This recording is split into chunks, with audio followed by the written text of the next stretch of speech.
Brown ਸਾਡੇ studio ਵਿੱਚ ਪਹੁੰਚ ਗਏ ਹੈ ਔਰ ਅਸੀਂ ਉਹਨਾਂ ਨਾਲ ਹੁਣ ਗੱਲਬਾਤ ਸ਼ੁਰੂ ਕਰਨ ਲੱਗੇ ਹਾਂ ਬੜੀ ਦੇਰ ਤੋਂ ਇਹ ਜਿਹੜੀ ਵਿਜ਼ਿਟ ਹੈ ਇਹਨਾਂ ਦੀ ਡਿਊ ਸੀ so I'm glad at last he could make it and Mr. Brown is very popular in the community for the last many years but earlier he was member of parliament from Barry but then he contested for the leader of PC party.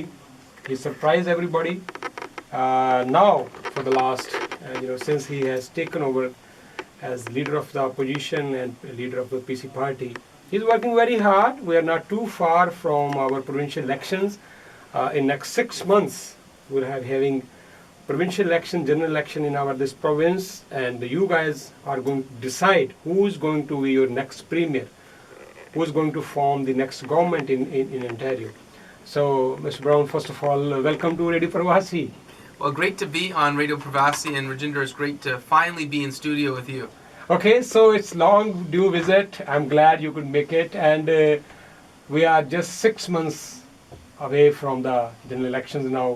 How far it's going on? Well, it feels really encouraging. You know, we've gone from 3 years ago, the PC party had 12,000 members. Now we're approaching 200,000. We've out fundraised the Liberals substantially. We're winning by-elections in places that we had never expected, like Scarborough, Rouge River, and Sault Ste. Marie. There's an appetite for change. But I think for me, what was most special about 2017 is we launched our platform. It's called the People's Guarantee, our plan to get Ontario back on track. Because it's one thing to criticize the government, and there's lots to criticize them about, but I think you also have to explain what you would do differently. And so for me this year, it was special to be able to launch our platform, our plan for Ontario. Okay, so we are having now nominations, one after another. A few are still left. So how far you are satisfied with the candidates you have got from the Peel region particularly? Well, you know, I'm very proud of our candidates. You know, right now, the Liberals are struggling to find people to run for them. You got the NDP with people leaving. Jagmeet left to go federal. Kathleen Wynne is calling people, begging them to run. And in our party, so many people want to run. We have these big nominations. And, you know, a lot of people have told me the surest sign of momentum is when you've got big nominations like that. Put this in context. In the last provincial election, under Tim Hudak, the PCs had 12,000 members. We've had nominations now in Brampton East, 21,000 members. In Brampton North, 8,000 members. In Brampton South with Prab Sakaria, 7,000 members. With Deepak Anand and Mississauga Malton, 16,000 members. We have more members in ridings than we had in the entire province before. And so the growth we're seeing in Peel in particular is very encouraging. It's really surprising us also. Generally in past few years we have seen generally when you have PC nomination you will hardly find 100-200 people coming and attending it, but now I was right there on Saturday during Brampton East nomination. I was really shocked to see such a big massive hall we have. It was full jam packed. You cannot park your car for 500-meter area. All of a sudden, so many people are joining PC party or becoming member. Any reason for that? Well, and you're right. These nominations are gigantic. In most Brampton ridings now, we have more members in the riding than we had votes in the last election. Yeah. I think it's a number of things. One, the community, I think, feels really disappointed by Kathleen Wynne, whether it's skyrocketing hydro rates, whether it's her breaking her promise on auto insurance, whether it is just the general political corruption we see with the Liberals.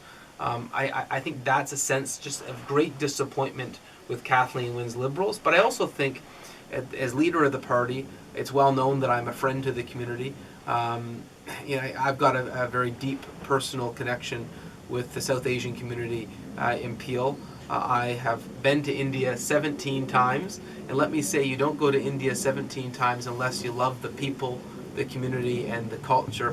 And I like to say I'm as comfortable in Jalandhar, in Baroda, or in Mumbai as I am in Brampton, Barrie, or Ottawa.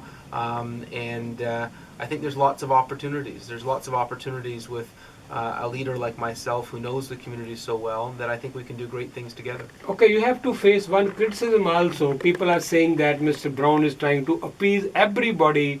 That's why more and more people, he's encouraging people to come forward, try to be the candidate. But somehow there are some controversies surrounding to these all nominations also. What do you have to say about that? Well, I'm not trying to appease everyone. I'm certainly not trying to appease Kathleen Wynne and the Liberal hierarchy. My goal is anyone who wants to get Ontario back on track, they're welcome in the party. And I start off all my speeches this way. It doesn't matter who you love. It doesn't matter where you're born. It doesn't matter the color of your skin. It doesn't matter what God you worship. You have a home in the modern, inclusive PC party that I'm building. I am very inclusive. I think that's Canada's story. That's Ontario's story. In terms of the nominations, when you have overheated nominations, obviously there's going to be people that try too hard, and that's why I brought in PwC. I've actually brought in third-party oversight to make sure that they're run properly. But I'd much prefer the situation we have where people are jumping at running for your party compared to what Kathleen Wynne has right now, where she's having to beg people to run for her party. Okay.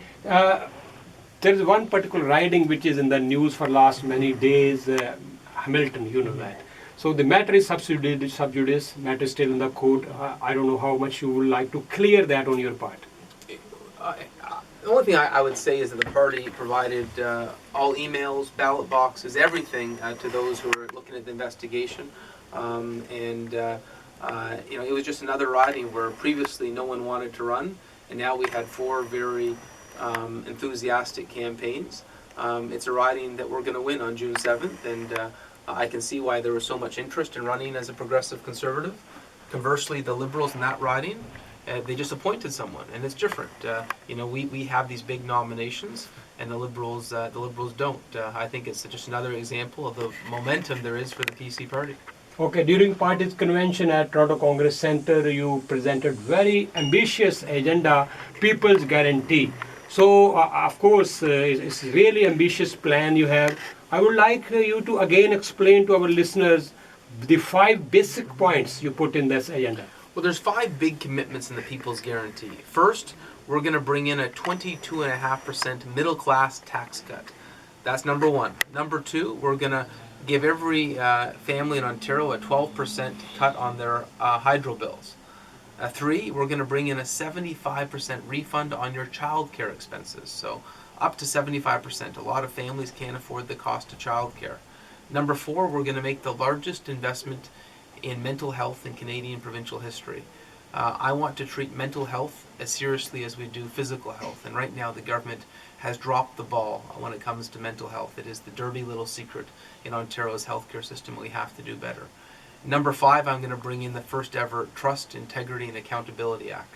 And the reason that's so important is Kathleen Wynne has created these loopholes that allow for cash for access and lobbying that goes beyond the line, where you have, frankly, ministers and those that work for ministers with a relationship that is far too cozy from those that benefit from government. And I'm going to clean that all up. I want to run a clean, ethical government. The fact that we have a government that's been under 5 OPP investigation, I think, speaks to the fact that it's a government that has crossed ethical lines. My 5 big commitments are more than just promises. I get it. I get people are skeptical. Dalton McGuinty promised he wasn't going to raise taxes, then he raises taxes. Kathleen Wynne says she's going to cut auto insurance rates, and she does nothing. And so people say politicians can make promises, but they always seem to let us down. I'm going further. In my People's Guarantee, in front of all our party delegates, in front of all the Queen's Park media, I signed a contract with the people of Ontario. And it says this, Rajinder, it says if I don't get this done for the people of Ontario, then I'm resigning. I won't seek a second term.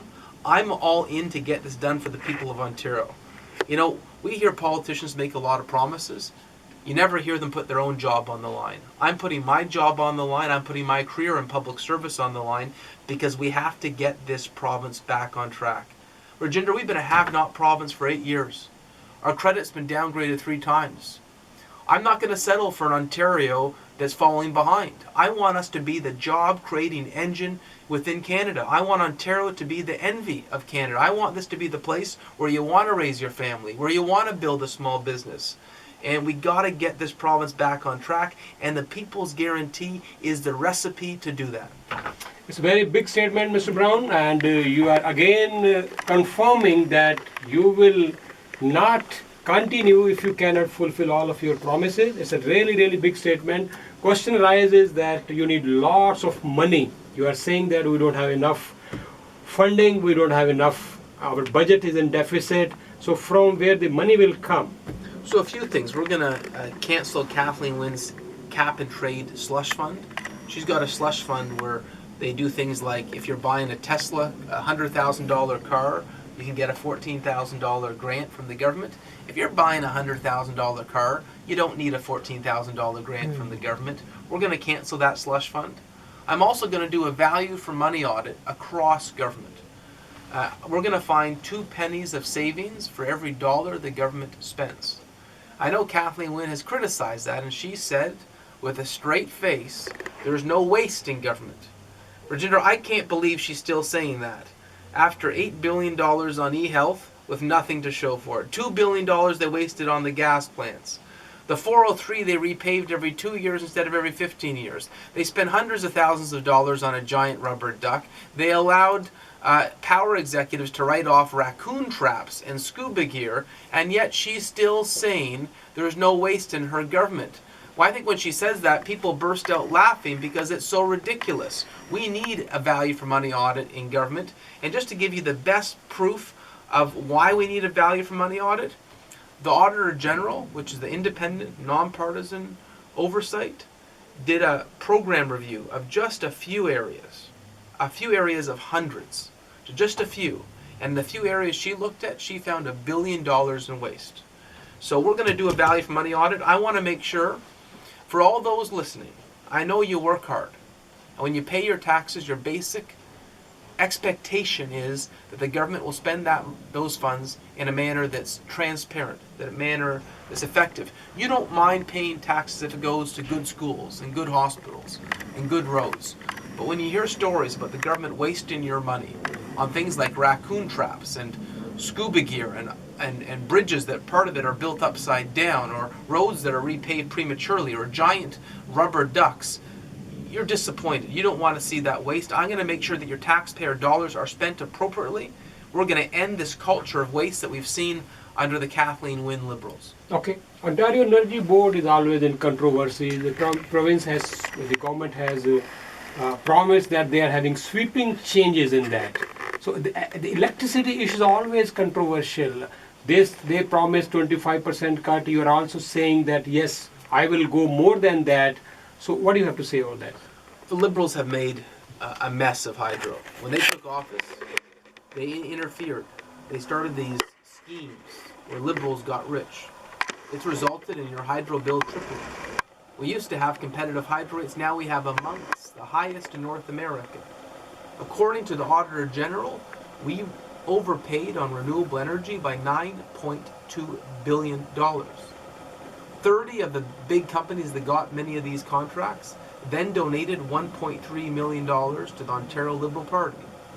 Ontario overpaid, and the Liberal Party got rich. Liberal insiders got rich, but you're paying more. My policy is about making sure that we have affordable hydro rates again. I'm going to clean up this mess. I'm going to look at those bad contracts that Kathleen Wynne signed. I'm going to return the Hydro One rebate to the people of Ontario. It's your money. The conservation funding that's on your hydro bill, that's social policy, shouldn't be on your hydro bill. We're going to clean up this mess. And mark my words, if Kathleen Wynne got re-elected, your hydro rates would skyrocket again. The Auditor General said it will skyrocket after the election. Her plan was just to borrow some money. She's borrowing money right before the election to hide how bad it is. I'm actually going to fix this. The PC party is going to fix the structural problems in hydro. And I just have to say, if there's any area the Liberals have messed up, boy, this is an example of it. And it's not just on the big issues, it's on the little ones too. You look what they're paying executives. Kathleen Wynne is paying the Hydro One CEO $4.5 million a year. In Quebec, the CEO gets paid $400,000. We're paying 10 times the amount for higher hydro rates. I actually asked Kathleen Wynne in the legislature, I said, how can you justify this millionaires club of all these executives at Hydro One? How do you justify that? How do you justify paying the CEO $4.5 million when the CEO of Hydro Quebec gets $400,000? And her response to me in the legislature was, oh, that's what they pay in corporate America. Give me a break. That's not what we pay in Canada. It's wrong. And I'm going to rein in those exorbitant salaries. I'm going to make sure that we have competitive hydro bills in the province of Ontario. I'm going to get your hydro bills down on average by 12%. I'm not going to stand for this hydro mess. Five area have already been very, very crucial while forming federal government or provincial government. Again, we have many problems in this area. 2 or 3 problems I have brought to your notice many a time. Particularly, first, we have only one hospital in Brampton. It is overcrowded. It's really, the situation is so worst now. So we don't have any hospital in pipeline for next 5-10 years. I don't know how we are going to tackle this problem being with the Premier. Well, it's a big issue. I've spent time at the hospital in Brampton. The overcrowding is some of the worst in Ontario, some of the worst in Canada. It's not just overcrowding, it's hallway medicine. When I was there, the hallways were full. They're even caring for someone in the janitor's closet. Yeah. There's one type of medicine, and then there's secondary health care in Brampton because of the overcrowding. Part of my platform is to address that overcrowding. The investments in mental health are important. There's a lot of people in Emerge who have mental health challenges, but because there's no mental health workers, they're left abandoned in Emerge, and it crowds Emerge. And long-term health care also. Yeah, we're investing 30,000. We're going to build 30,000 long-term care beds. Right now you've got ALC rates at a lot of hospitals at 20%. ALC means alternative level of care. So people who are waiting for a long-term care bed. I'm actually going to build long-term care beds in Peel to make sure some of the pressures on the hospital are diminished. I'm also going to bring in a low-income dental plan. There's a lot of seniors that can't afford dental care, and I'm going to help them afford their dental care. There's stories of seniors coming to Emerge with a problem that is rooted in not being able to afford a dentist. So we're looking at all aspects of this. We're going to make sure that we reduce the pressures on the hospital. I'm not going to accept the fact that you have this historic overcrowding in Brampton. It has to be addressed. Another issue is auto insurance. So people are really upset, agitated that they're wrongly charged. I mean, being in Brampton or being in Peel area, it's not a crime. It's not, So why? How are you going to fix it? I mean, are these insurance companies? They are autonomous bodies. How the province can regulate them? Well, I know a lot of people are upset. Kathleen Wynne promised she was going to slash auto insurance rates, and she broke her promise. A lot of people in Brampton feel lied to. We're actually going to address this and fix this. In my platform, the People's Guarantee, we have a commitment that we're going to pass a regulation that geographic discrimination will no longer be allowed. If you want to sell auto insurance in the province of Ontario, you're not going to discriminate on geography. Why is it that you charge someone a higher rate if they live in Peel than if you live elsewhere? It's wrong, and we're no longer going to allow that practice. I know Kathleen Wynne, has hesitated to take on these auto insurance executives. I have no hesitation. I'm not going to allow people in Peel to be mistreated. Okay, we have almost, most of the ridings we have nomination. This whole process is completed, but still in few ridings we still have it's pending. So what is your plan? When you think that you will have all the candidates by the time? Well, we've nominated more candidates than the other parties, than the Liberals and the NDP. We've now nominated well over 90 candidates. There's 124 ridings to have nominations. I hope shortly in the new year we'll have finished those nominations. Okay, as I said, we are having election in first week of June. I saw your bus. You're already on road, mobile, fully equipped with your team. Nick, many other good team members. So what are your plan in the next 4 or 5 months now? I just want to get out and go to every corner of Ontario to tell our story, to talk about the People's Guarantee. I am going to take 1 week off though in January Okay. Guess what I'm doing? Okay, you're going to India. I'm going back. I'm going back home to India. I'm going to be. I can guess. I'm going to be in Amritsar, in Varanasi, and Okay. in Delhi, and I'm looking forward What to that. fascinates Other than you most in India? well, the first time I went over a decade ago, I just fell in love with it. I fell in love with the entrepreneurial spirit, the buzz that you see. I fell in love with. I have to admit, I love the food too. My dad actually has been practicing law his entire life in Brampton, and once a week he'd bring home. Oh, is it? To my family? Once a week he'd bring home food from a place that he loved. It's called Sweet India on the Airport Road. It's right there. He'd bring it home once a week, and I guess I fell in love with Indian food as a child. And when I went to India, I couldn't believe the culinary delights. The problem is, I've actually run the Mumbai Marathon twice. I have to run when I'm there to make up for all the food I like to eat. But every time I go to India, I discover something new. Whether it's the backwaters of Kerala that are just so beautiful, whether it's the beaches of Goa, whether it is the city that never sleeps in Mumbai, whether it is the industry in Gujarat that is inspiring. Whether you went to Leh Ladakh also. Yeah, the majesty of the Golden Temple in Amritsar. But I think one of my most beautiful memories from India is up in Ladakh in the Himalayas. I helped our Canadian High Commission organize an ice hockey tournament up there. And I have to say, 13,000 feet up high, looking at the Himalayas, it's one of the most beautiful, beautiful sights you can imagine. And the advertising campaign for India is Incredible India. Yeah. And I think it's so appropriate because where else in the world can you see the beautiful Himalayas, but then at the same time go to a place like Goa all within a day? Yeah. It really is a very special place, and that's why I've fallen in love with India for a very long time. Okay, Prime Minister Trudeau is also expected to visit India first time. We have not confirmation from Canadian government, but we have confirmation from the Indian government already. Let's see which are the dates. I may be joining him. Mr. Brown, becoming premier, what kind of relationship you are expecting you will be having with India because you are so passionate?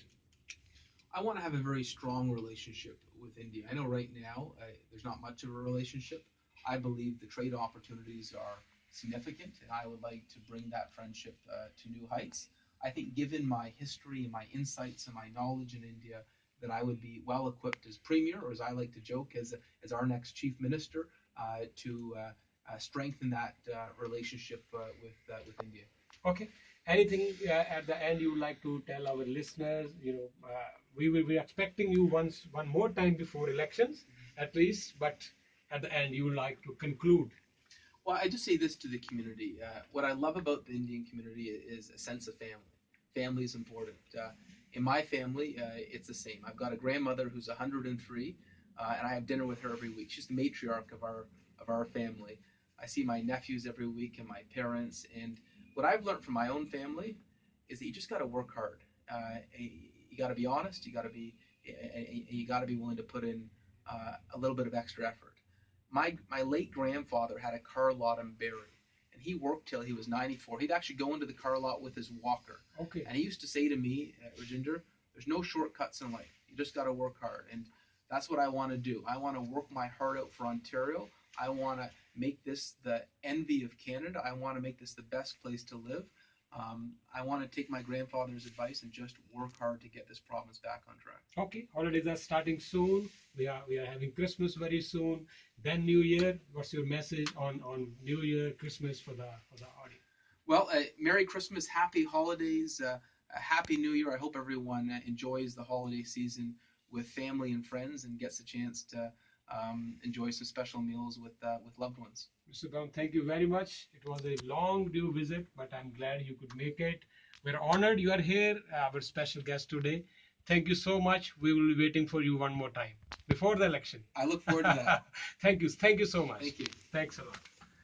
So.